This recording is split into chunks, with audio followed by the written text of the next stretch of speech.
अस्सलाम वालेकुम, नमस्कार, सत श्री अकाल एंड गुड इवनिंग। मैं हूँ आरज़ू काज़मी और आप हमेशा की तरह से देख रहे हैं पॉइंट ऑफ व्यू। हमारे साथ हैं जी संजय दीक्षित साहब और सर को सभी लोग जानते हैं, उनके यूट्यूब चैनल पे भी देखा करते हैं। बहुत शुक्रिया कि आज आप आए। थैंक यू सो नमस्ते मच। एवरीवन। नमस्ते सर। सर आज वैसे तो आपसे 2-3 चीज़ें हमें समझनी है और पूछनी है, लेकिन सबसे पहले आप लोगों का फेवरेट हाफ़िज़ सईद, क्या कहेंगे आप? एक बार फिर हाफिज हाफ़िज़ सईद का सईद जी मुहाफिज की कौन है? न्यूज़। मैं तो ये चाहता हूँ। सर कैसे क्यों लगी ये खबर आपको कि हाफिज सईद पे अटैक हुआ, जबकि वो हाउस अरेस्ट अटैक बताया नहीं हुआ। जाता है, फिर भी मेरे अटैक? मेरे सूत्र तो बता रहे हैं कि हाफिज सईद का खुदा हाफिज हो गया।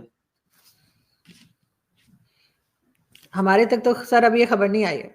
आपके पास तो आती कहाँ है? आपके पास तो सेंसर होके खबर आती है, आपको भी पता है। लेकिन सर और कैसे अगर लिया जा रहा है आती भारत में इस खबर को? हम तो वेलकम करते हैं साहब कि हमें जब से पता चला है कि हाफिज का मुहाफिज कोई नहीं है, तब से हम बड़े, ये आप समझ लीजिए कि बड़े आश्चर्यचकित भी हैं। और हाफिज सईद के लिए वो भी क्या है, वो आपके वो नैवलाही ललाही राजीऊन क्या होता है वो वो भी पढ़ दिया पढ़ आपने? रहे? हाँ वो पढ़ दिया, फातिहा भी पढ़ देंगे। लेकिन सर आपके ख्याल से कि ये जो अटैक हुआ है, वैसे कहा तो यही जा रहा है अभी तक कि वो जिंदा है और जख्मी की खबर आ रही है, लेकिन सर आपके ख्याल से अटैक भारत ने करवाया, वो जो मोदी जी कहते थे ना घुस के अरे मारेंगे, साहब सर हमको वही क्या वाला पता तो नहीं चलेगा, चल ये रहा? बताइए आप ये बताइए हमें कैसे पता चलेगा? हमें तो ये पता था कि 78 साल के लिए वो जो है वो कैद में है, तो कैसे किसी को 31 पता सर, चलेगा? तो 78 साल अगर नहीं सर, 31। 78 नहीं 31 कम कर दिया आपने 31। बीच में। नहीं नहीं सर, 31 के लिए ही किया था। सजा सजा माफ हो गई लगता है बीच में। तो ये तो बड़ी गलत बात है। आप जब मर्जी होती है तब सजा माफ कर देते हैं। 78 साल से 31 कर दिया आपने। चलिए 31 ही मान लेते हैं आपकी बात। लेकिन 31 साल के लिए जो कैद में था, वो मीरपुर और झेलम के बीच में क्या कर रहा था, ये समझ में नहीं आया मेरी। वो बेचारा घायल कैसे हुआ? घायल होने के लिए कहीं बाहर घूम रहा होगा, किसी ने गोली चलाई होगी, कुछ हुआ होगा। और वैसे मेरी खबर तो ये है कि घायल बनने का तो बहाना है। जैसे आपको पता है ना, वो मसूद अजहर का पता नहीं चला आज तक, बालाकोट के बाद से किसी ने नहीं देखा उसको। आपने देखा? नहीं सर, मैंने तो उसके पहले भी कहीं नहीं देखा था, लेकिन ये भी सर अगर जिंदा है तो गवर्नमेंट को दिखा देना चाहिए, कोई हाँ वीडियो दिखा वीडियो देना बना के। चाहिए। तो हाँ। ये रहे हमारे क्या बोलते हैं उसको, अ, साहब, हाफिज सईद साहब बोलते हैं साहब ना हम लोग हाफिज तो। सईद साहब, अ, जो कि जिहाद के नगमा निगार हैं। जिहाद के गाने वही लिखते हैं ना, तो वो नगमा निगार जो है उसको दिखा देना चाहिए। लोग देखेंगे तो कम से कम जिहाद का सॉन्ग तो कम से कम गुनगुनाएंगे दोबारा। लेकिन सर बहरहाल ये आजकल एक बार फिर अननोन गनमैन जो है वो एक्टिव दिखाई दे रहा है, कई और दूसरे लोगों की भी जाने ली, लेकिन अगर हम यहाँ से निकल के और चले जाएं जरा बलूचिस्तान की तरफ, इस सिचुएशन को सर आप कैसे देखते हैं? क्योंकि जाहिर है कि आपने देखा कि किस तरीके से ट्रेन हाईजैक हुई और उसके बाद के जो इंसिडेंट्स होते रहे, अटैक मुसलसल चल रहे हैं। आपके ख्याल से क्यों पाकिस्तान की जो फोर्सेस हैं वो कंट्रोल नहीं कर पा रही? देखिए है इसको, अगर आप एक, if I look at it as a professional, क्योंकि I was not exactly in the police, लेकिन एडमिनिस्ट्रेशन तो मैंने बहुत लंबे समय तक हैंडल किया है। तो ये जो तरीके हैं ना पाकिस्तान के इस तरह के क्राइसिस हैंडल करने के, वो बड़े अजीब हैं। आप ये देखें कि एक क्राइसिस हुई थी इंडिया में, बहुत बड़ी क्राइसिस हुई थी, और उसकी पूरी जिम्मेदारी जो थी इसी हाफिज सईद और इसके लश्कर तैयबा और आपके वो लखवी और इन सब पर आई थी। लेकिन उस वक्त इंडिया ने कैसे डील किया था? क्या इंडिया ने प्रेस को वहाँ से गायब कर दिया था? लोग तो वहाँ पे बल्कि उसका इतना ज़्यादा नाजायज़ फ़ायदा उठा के और लाइव रिले कर दिया उन्होंने, जिससे कि फ़ौजों को नुकसान तक हुआ, यहाँ तक हुआ। लेकिन क्या उन्होंने छुपाने की कोशिश की कि कितने मरे, कितने लोग जो हैं वो घायल हुए? और क्या उन्होंने मिसलीड करने की कोशिश की कंट्री को कि भाई क्या what is the extent of damage. नहीं, everything was out in the open. और उसके बाद जो पकड़ा गया उसको भी सबके सामने लाए, उसका भी फिर ट्रायल हुआ, और ट्रायल होके उसको सज़ा मिली, एग्जीक्यूट हुआ। और उस वक्त भी जो रवैया था पाकिस्तान का वो हमेशा की तरह था, इवेसिव। नहीं नहीं, हमारा तो कोई लेना देना नहीं है। अरे भैया, आपको जो है वो आपके यहाँ से सैटेलाइट फ़ोन्स चल रहे हैं, और सैटेलाइट फ़ोन का फुटेज रिकॉर्ड कर लिया गया, फुटेज रिकॉर्ड करके आपको दे दिया गया, पूरे वर्ल्ड में जितनी भी इंटेलिजेंस एजेंसीज थी सबको दे दिया गया, सबको पता है कि आपके यहाँ से ऑपरेशन हो रहा है, लेकिन ना, हम तो नहीं मानेंगे। तो ये चलिए, आप कह सकते हैं कि साहब कि आप दूसरे कंट्री से डील कर रहे थे। यहाँ क्या हो रहा है? यहाँ भी वही हो रहा है। यहाँ भी वो इसी तरह से कर रहे हैं, अपने लोगों के बीच में भी वही कर रहे हैं। आपके खुद के जो है, जो आर्मी मैन हैं, वो इसमें मारे गए हैं, उनके अभी तक किसी के नाम बाहर नहीं आए हैं।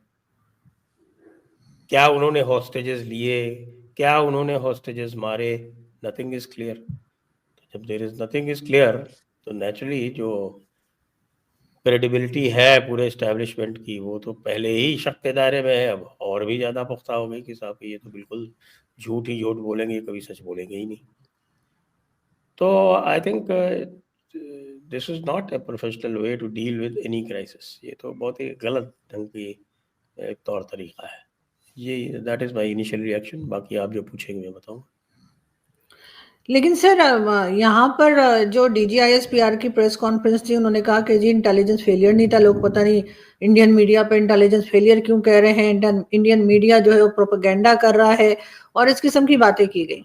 मैं खुद 3 दिन इंडियन मीडिया जाती रही हूँ, और मैंने खैर कहीं पे प्रोपेगेंडा होते नहीं देखा। फुटेजेस वो उन्होंने कहा कि कुछ गलत चला दी है, पुरानी है, ये वो, चले वो हो सकता है किसी से मिस्टेक हो गई हो, लेकिन आपको लगता है कि प्रोपेगेंडा किया जा रहा है और इंटेलिजेंस फेलियर नहीं था?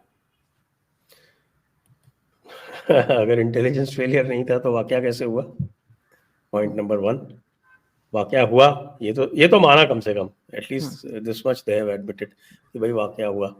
तो अगर वाकया हुआ तो इंटेलिजेंस फेलियर कैसे नहीं था? अगर आपके हॉस्टेजेस ले लिए गए, क्योंकि आपने उस दिन खुद कहा था मेरे यहाँ जब आप आई थी कि साहब more than 100 people have not been accounted for. आप लोगों को अकाउंट फॉर नहीं कर पा रहे हैं, और उन्होंने आपको टाइम दिया, वो लगातार बता रहे हैं, वो वीडियो फुटेज दे रहे हैं, सब कुछ दे रहे हैं, तब भी आप कह रहे हैं कि साहब की नहीं, इंटेलिजेंस फेलियर नहीं था। आपको एग्जैक्ट नंबर तक नहीं पता है, फिर भी आप कह रहे हैं कि साहब इंटेलिजेंस फेलियर नहीं था। और होता क्या है इंटेलिजेंस फेलियर? इंटेलिजेंस फेलियर ये होता है कि किसी बहुत बड़ी इवेंट को आप एडवांस में प्रेडिक्ट नहीं कर पाए और उसको रोक नहीं पाए। That is what is intelligence failure. हमारे यहाँ कारगिल में इंटेलिजेंस फेलियर हुआ था, हमने एडमिट किया कि हाँ देयर इज इंटेलिजेंस फेलियर। जब एडमिट किया तो उसके बाद फिर वो करेक्टिव एक्शन हुए, बड़े ज़बरदस्त करेक्टिव एक्शन हुए। तो एक जो कोई प्रॉब्लम थी या लूप होल थी वो प्लग हुआ, और वो रिपोर्ट गवर्नमेंट के पास है, तो पब्लिक में भी रिडैक्ट होके आई। Obviously they can not reveal everything, it is top secret document, but लेकिन जो उसके मेन जो पॉइंट्स थे वो पब्लिक में भी रिलीज हुए। अब तो क्या कहें कि आपके तो वो आज तक वो बांग्लादेश वाली रिपोर्ट ही नहीं रिलीज हुई है। तो कौन था वो, महमूदुर रहमान कमीशन, क्या नाम था उसका? जी, यही था, है ना, हमीदुर रहमान कमीशन रिपोर्ट। लेकिन सर रहमान कमीशन। उसके साथ-साथ भारत के ऊपर भी बात की गई है। कहा गया है कि अफ़गानिस्तान के थ्रू भारत ये सब कुछ करवा रहा है। ये भी उस जो प्रेस ब्रीफिंग थी उसके अंदर ये बात भी की गई है। आपको लगता है कि वाक़ई में ऐसा है? और कुलभूषण की बात की गई कि देखें ये हमने वहाँ से पकड़ा था। वही चीज़ें सर तो रिपीट हो रही हैं कुलभूषण जो का हम केस तो पिछले 9 साल पाकिस्तान से हार देख गया रहे इंटरनेशनल कोर्ट में ही। वो तो वहां भी नहीं प्रूव कर पाया इंटरनेशनल कोर्ट के सामने, और उसके बाद जो उनका जो जजमेंट आया उसको वो फॉलो भी नहीं कर रहा है। और देखिए, वेग एलिगेशन से काम नहीं चलता। इंडिया ने जब एलिगेशंस लगाए हैं तब साथ में सारे के सारे उनके फुटेजेस, उनके फोटोग्राफ, उनके तौर तरीके, उनके आपके रिकॉर्डिंग्स वो सब सबमिट किए। पूरी डोसियर जो बनाई गई उसमें सब सबमिट हुआ है। अच्छा, वो शेयर की गई है बाकी जो और जो वर्ल्ड कंट्रीज हैं, जो वर्ल्ड लीडर्स हैं, CIA वगैरह, KGB वगैरह, उनसे शेयर भी की गई। तो आप भी कुछ शेयर कीजिए ना, बताइए कि साहब कि इस तरह से कर रहा है, अफगानिस्तान के थ्रू कर रहा है। अब अफगानिस्तान के साथ अगर भारत रिलेशंस ठीक रख रहा है तो भारत को रखने हैं रिलेशंस, क्योंकि भारत तो अब पाकिस्तान के ऊपर निर्भर नहीं है। पाकिस्तान के पास एक बहुत अच्छा चांस था, उसके पास लीवरेज बनाने का चांस था इंडिया के ऊपर और अफगानिस्तान के ऊपर। अगर वो इंडिया अफगानिस्तान ट्रेड को पाकिस्तान से होने देता, उससे उसकी कमाई भी होती। लेकिन उनको लग रहा था कि नहीं, हम तो इनको दूर रखेंगे आर्टिफिशियली। तो उससे क्या हुआ, चाबहार एक्टिवेट हो गया। अब वो चाबहार के थ्रू पूरा जो नॉर्थ साउथ ट्रेड कॉरिडोर है वो बन गया, और पूरा सेंट्रल एशिया, पूरा अफगानिस्तान वो चाबहार के थ्रू ट्रेड करने लगा। जो अफगानिस्तान के ऊपर आपका लीवरेज था कि अफगानिस्तान को कराची पोर्ट का इस्तेमाल करना पड़ता था, वो ख़त्म हो गया। तो ये जो सारी चीज़ें हुई हैं, तो दिस एक्चुअली शोज कि जो पाकिस्तान इस्टेब्लिशमेंट है वो अपने पैरों पे कुल्हाड़ी मारने का एक्सपर्ट है, और वही वो कर रहा है। और अभी भी कह रहा है कि साहब कि ठीक है, इंडिया अफगानिस्तान के थ्रू ये सब करवा रही है। अच्छा, तालिबान तो ऐसा नहीं कह रहा, ना BLA ऐसा कह रहा है। BLA क्लेम कर रहा है, अपने सारे अटैक्स खुद क्लेम कर रहा है। अननोन गनमैन की बात जाने दीजिए, उसके बारे में हमें किसी को कुछ पता नहीं। लेकिन जो BLA अटैक कर रहा है वो BLA क्लेम कर रहा है, जो TTP अटैक कर रहा है वो TTP क्लेम कर रहा है, जो तालिबान अफगानिस्तान वाला जो अटैक कर रहा है वो खुद क्लेम कर रहा है। ना केवल क्लेम कर रहा है, उसने तो आपके वो कौन सा वो ऑपरेशन खंदक, उसका भी कौन सा अनाउंसमेंट ऑपरेशन? कर दिया। सर इतने और ऑपरेशन रोज अनाउंस करते हैं, समझ में नहीं आ रहा। लेकिन सर ये जरूर है कि ये भी कहा जा रहा है कि आपकी चाबहार पोर्ट की बात से मुझे याद आया कि कह रहे हैं कि जी क्योंकि CPC से भारत जो है वो खुश नहीं है और वो चाबहार पोर्ट को आगे लेके जाना चाहता है, तो इसलिए भी इस किस्म की टैक्स और इस किस्म की प्लानिंग चल रही है, जिससे जो है वो पाक चाइना मिलके जो CPC बना रहा है वो ना बना सके। क्या वाकई इतनी इनसिक्योरिटीज हैं आपके अंदर? आपको कितने साल हो गए CPC बनाते हुए? तो 11। कितना ट्रेड हुआ उससे? सर कम हुआ है, बहुत कम हुआ है, लेकिन ये कि बहुत कम हुआ है। देखिए, मैंने कोई 5-7 साल पहले एक आर्टिकल लिखा था कि ये जो CPEC है हम्म। या CPC, जो भी आप उसको कहिए, हम्म। ये फंडामेंटली एक फ्लॉड आइडिया है as far as trade goes, कि आप इसके थ्रू ट्रेड कर लेंगे या इसके थ्रू आप जो है वो आप मलक्का स्ट्रेट्स वाला जो मलक्का चौक है चाइना का, उसको अवॉइड कर लेंगे, तो that is not possible. China का सी मॉडल जो है वो, उनका जो BRI मॉडल है वो बहुत क्लियर है। वो BRI मॉडल में सारी रिस्पॉन्सिबिलिटीज आउटसोर्स करते हैं और सारी एडवांटेज जो है वो खुद के पास रखते हैं। तो उन्होंने आपको लोन दिया, आपको लोन के ऊपर पैसे चुकाने हैं। लोन जब वो देते हैं, हमने भी कई सारे लोन जो हैं वो इंटरनेशनल बॉडी से नेगोशिएट किए हैं।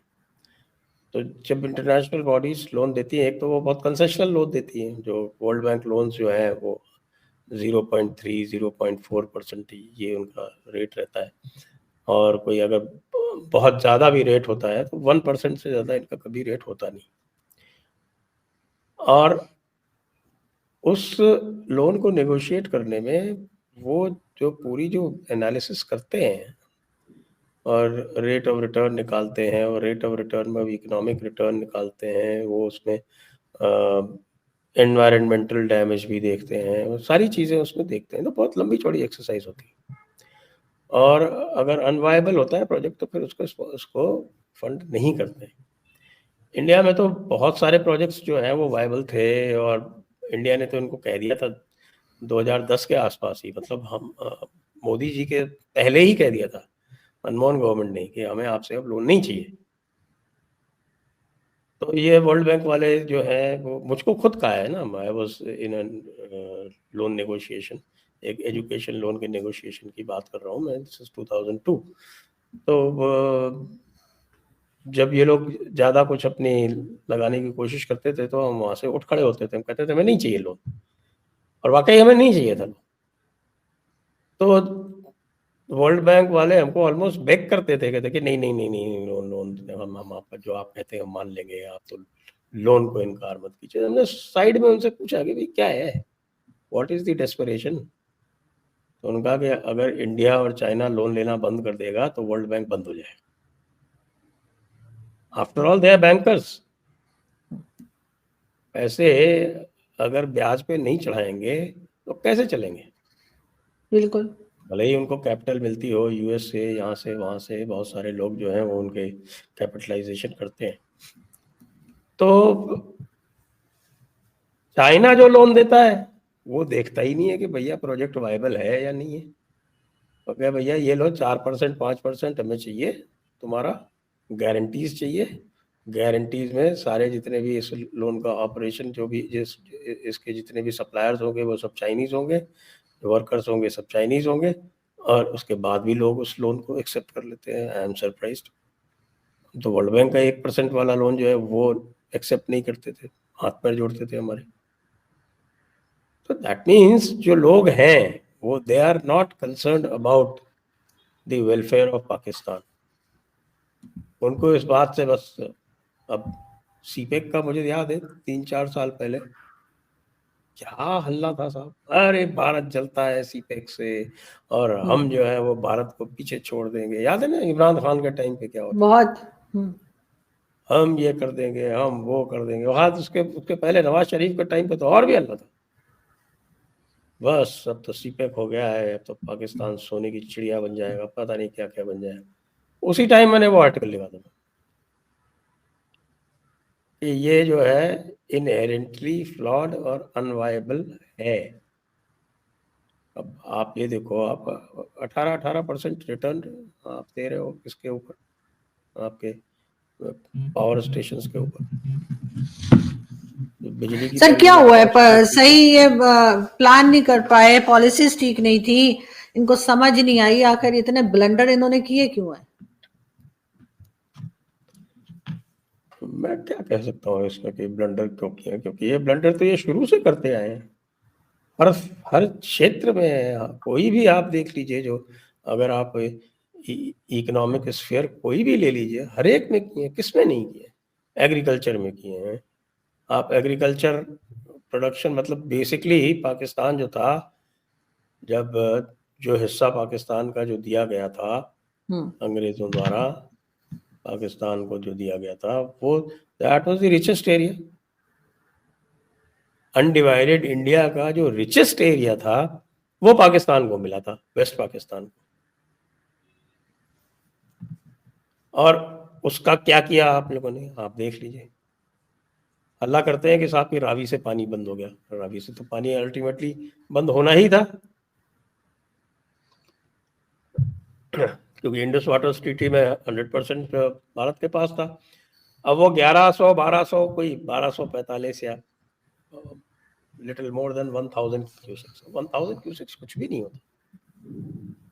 आपको 65 मिलियन पाउंड्स भारत की तरफ से दिए गए थे इंडस वाटर ट्रीटीज में, अल्टरनेट कैनाल्स बनाने के लिए, चेनाब से रावी बनाने के लिए। तो चेनाब रावी जो कैनाल नंबर 1 है उसकी कैपेसिटी 22,000 क्यूसेक है, और आज उसमें 10,000 क्यूसेक पानी भी नहीं जा पा रहा है। उसके लिए कौन जिम्मेदार है। और इधर 1000 क्यूसेक बंद हो गया, उसके लिए अल्लाह कर रहे। Who is responsible. Irrigation systems खत्म हो गए, मंगला डैम तरवेला डैम पूरा सिल्टअप हो गया, आपके वाटर टेबल जो है वो डाउन हो गई, वाटर स्ट्रेस जो है वो 10 गुनी बढ़ गई। इसकी प्लानिंग किसने की। इरिगेशन की प्लानिंग किसने की, एग्रीकल्चर की प्लानिंग किसने की, इंडस्ट्रियल प्लानिंग किसने की, कुछ भी तो नहीं किया है।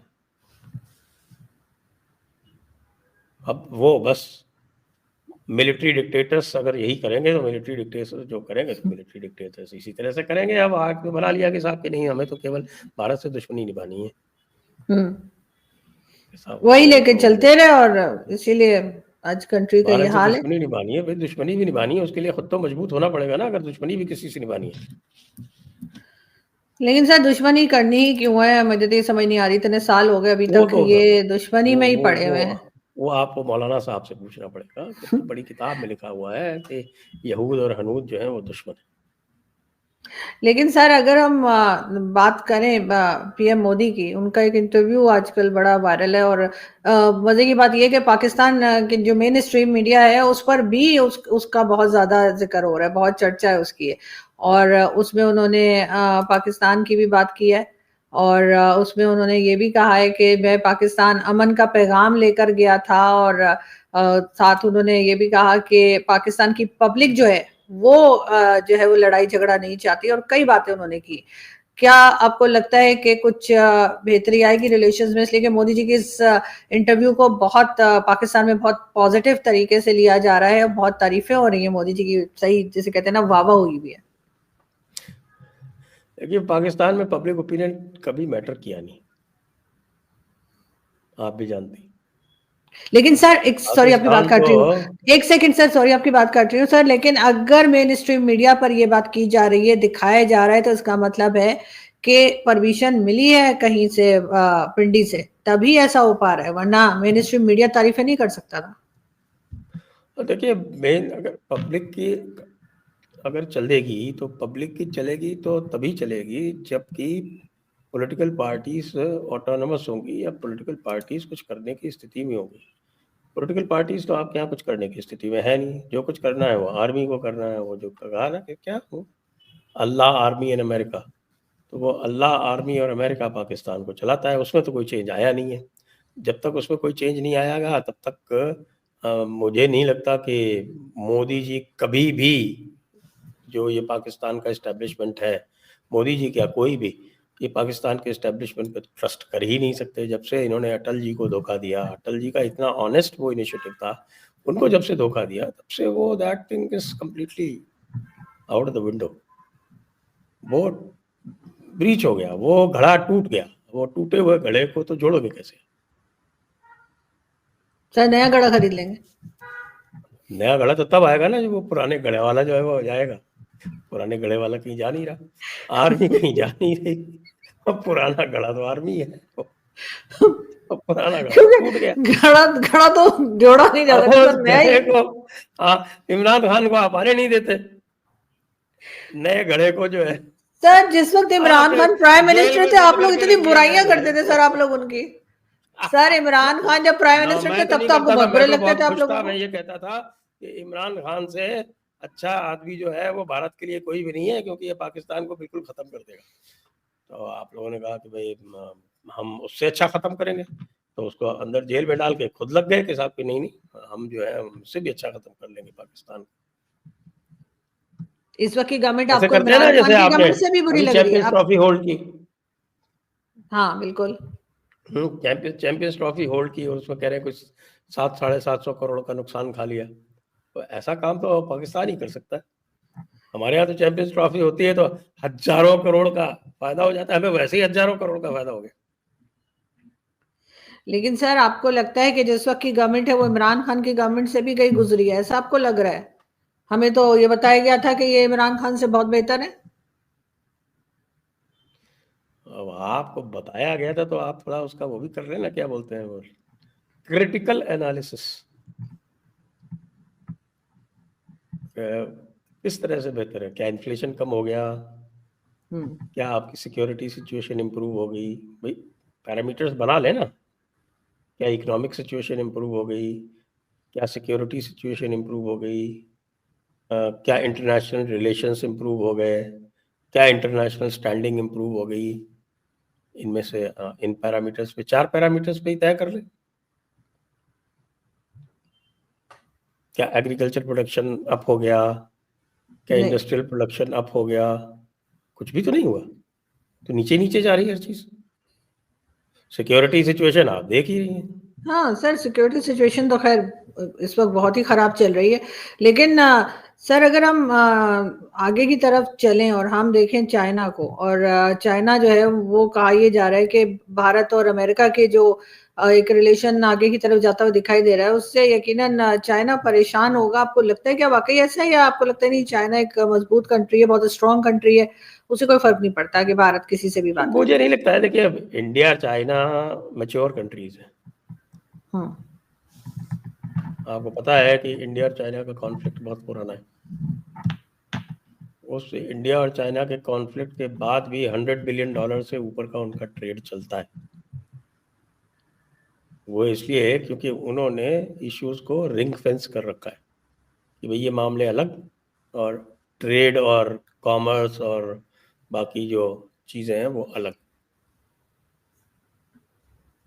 तो इसलिए दोनों जो है वो आगे बढ़ रहे हैं। चाइना को भी समझ में आ गया 2020 में अटैक करने के बाद कि भाई यहाँ जो है इस तरह से नहीं हो सकता, तो वो भी पीछे हटा। तो अब हमारे यहाँ तो ये जीरो सम गेम वाला होता है ना, तो कोई भी रिलेशनशिप भी जो है ये जीरो सम गेम वाली नहीं है कि अगर हमारी यूएस से रिलेशनशिप अच्छी हो गई तो इसका मतलब किसी दूसरे से खराब होनी जरूरी है। नहीं, ऐसा होता नहीं। चाइना से भी रिलेशनशिप है, रशिया से भी रिलेशनशिप है, और यूएस से भी रिलेशनशिप है। यूएस से बहुत जबरदस्त रिलेशनशिप हो गई है ट्रम्प के आने के बाद। रशिया में पुतिन शुरू से ही बहुत जबरदस्त रिलेशनशिप है। चाइना चूंकि ने गड़बड़ करता रहता है, इसलिए बहुत ज्यादा ट्रस्ट नहीं है, लेकिन ट्रेड रिलेशनशिप फिर भी चल रही है, अच्छी खासी चल रही है भाई। $100 बिलियन इंडिया, $130 बिलियन लगभग है यूएस के साथ में ट्रेड। यहाँ भी उसके आसपास ही है। कई बार जो है वो चाइना आगे चला जाता है यूएस से, और उसमें जो है वो चाइना के लिए ज्यादा बेनिफिशियल है, इन द सेंस कि चाइना का ट्रेड सरप्लस है अच्छा खासा, लेकिन वो गिरवी नहीं रखी हुई है सिक्योरिटी रिलेशनशिप के हाथों। ट्रेड रिलेशनशिप सिक्योरिटी रिलेशनशिप के गिरवी रखी हो, ऐसा नहीं है जो पाकिस्तान करता है। क्योंकि पाकिस्तान ने अपना सारा, ये समझ लीजिए कि जो उसकी एक एडवांटेज हो सकती थी यहाँ से चीप रॉ मटेरियल लेके कुछ इंडस्ट्रियलाइज कर लेता। अरे हमारे यहाँ तो इलेक्ट्रिसिटी इतनी एक्सेस थी। आप आज भी जो हमारे यहाँ तो इलेक्ट्रिसिटी ट्रेड होती है ना, ओपन ट्रेडिंग होती है उसकी। ओपन ट्रेडिंग पे जाके आप देख लें तो वो 6-7 रुपए इंडियन रुपीज में ट्रेड हो रही होगी कहीं भी। तो बजाय सीपेक के कोई समझदार होता तो वो इंडिया से करता, जैसे बांग्लादेश ने किया। हसीना ने जबरदस्त इकोनॉमिक प्रोग्रेस की। क्यों? क्योंकि उन्होंने इंडिया से अच्छे रिलेशंस रखे, इंडिया से बिजली ली, इंडिया से पानी लिया, इंडिया से आपने रेलवे के लिए, सड़कों के लिए लोन लिया, कंसेशनल लोन 0.6-0.7%। अब उनके यहाँ लेकिन भी सर शेख हसीना के जाते आपने मेन पाकिस्तान, स्विच भी तो ऑफ कर दिया सर आप लोगों ने। नहीं तो वहां तो मेन स्विच पाकिस्तान ऑफ के कर नहीं आ दिया। गए ना। तो कह रहे हम ईस्ट पाकिस्तान है, हम तो बांग्लादेश कभी बने ही नहीं। तो जैसे ही पाकिस्तान वाला वायरस वहां घुसा, वही प्रॉब्लम शुरू हो गई। कितने दिन तक रहेगा पता नहीं, लेकिन जो ये वायरस है पाकिस्तान वाला, वो जहां भी जाएगा वहां प्रॉब्लम क्रिएट करेगा। When you put ideological issues before your bread and butter, naturally ideology Trump's everything. वो कह रहे हैं ना कि साहब कि आप क्रिकेट मत खेलो, पानी नहीं पीना है। आप पूरे दम से बॉलिंग करो, बैटिंग करो, लेकिन पानी नहीं पीना है आपको। रोजा ज्यादा जरूरी है। सर ये पाकिस्तान ने तो नहीं कहा ना। अरे अभी हुआ ना न्यूजीलैंड वाला जो मैच हुआ कल, उसके बाद तो यही चल रहा है। सर वो न्यूजीलैंड पाकिस्तान का जो T20 मैच हुआ, तो उसमें भाई पाकिस्तान के प्लेयर्स की ड्रिंक्स लेते हुए, ड्रिंक्स होता है ना ड्रिंक्स ब्रेक, उसमें ड्रिंक्स लेते हुए, पानी पीते हुए उनकी फोटो आई। तो हल्ला गुल्ला मच गया, साहब आप लोग शमी को तो कह रहे थे, और उसके बाद फिर वो मौलाना है ना, वो कौन से जो भागे हुए, क्या नाम है उनका, तारिक मसूद? नहीं, जी जी, कौन से नहीं मसूद? नहीं, तारिक मसूद नहीं, कुछ और नाम है, वो मुफ्ती, मुफ्ती तारिक मसूद, वो भागे हुए ना, हाँ, मुफ्ती कनाडा साहब जो वो। गए हुए हैं, हाँ मुफ्ती हाँ, साहब वो जो है कनाडा वो गए हुए हैं। कनाडा से कह रहे थे कि साहब ये तो बिल्कुल गलत है, ये कैसे हो सकता है, क्रिकेट खेलो या ना खेलो, रोजा नहीं तोड़ सकते। तो सर अब ऐसे ऐसे रोजा लोग जो तो, है वो क्रिकेट में विक्ट्री से ज्यादा इंपॉर्टेंट हो गया। अब ऐसी मिसप्लेस प्रायोरिटीज जहां होंगी वहां क्या होगा, आप बताइए। सर अब ऐसे लोग तो आपको हर जगह मिलेंगे, थोड़े बहुत हाँ, इस माइंडसेट हमारे के। यहाँ हमारे यहाँ तो आज तक किसी ने नहीं कहा कि नहीं साहब। सर मोहम्मद शामी के पीछे नहीं पड़ गए थे आपके यहाँ से मौलाना, ऐसे कैसे हमारे यहाँ पानी तो पी लिया? नहीं, अरे हमारे यहाँ तो वो पागल कोई इक्का दुक्का कोई मौलाना है, तो मौलानाओं को तो आप जानते हैं, उनको तो वैसे ही कीड़ा लगा रहता है, लेकिन किसी आदमी ने आपको, किसी पॉलिटिशियन ने कहा हो, किसी ने कहा हो, या किसी और खिलाड़ी के लिए कहा तो हो, सर यहाँ पर भी तो ऐसा ही है इसने ना, ऐसे कर किसी लिया, इसने वैसे कर पॉलिटिशियन लिया। ने या प्राइम मिनिस्टर ने थोड़ी कहा कि पानी क्यों पी रहे थे या ड्रिंक्स क्यों ले रहे थे, किसी ने नहीं कहा। मुल्ला लोगों मौलाना से कहा बोलते ना हैं, वो दोनों तरफ बोलते हैं। आपको हरा के आना है इंडिया को, और कुछ करे ना करे। हाँ शहबाज शरीफ ये साहब कहा तो था, लेकिन पानी पीने वो से तो मना नहीं किया था वो सर, तो वो थोड़ा मेज तोड़ देते। जोश दिला रहे थे सर, थोड़ा जोश दिला रहे थे प्राइम मिनिस्टर के, शायद ये अच्छा खेल जाए अगर प्राइम मिनिस्टर ऐसे कह दें तो। तब भी नहीं हुआ, खैर उन लोगों ने कोई सीरियसली लिया ही नहीं उनकी बात को, वरना शायद कुछ अच्छा खेल जाते। लेकिन बहरहाल सर, बहुत शुक्रिया कि आपने आज ज्वाइन किया, और आई होप कि हम जल्दी फिर मिलेंगे। बहुत शुक्रिया sir, thank you, thank thank you. You, thank you.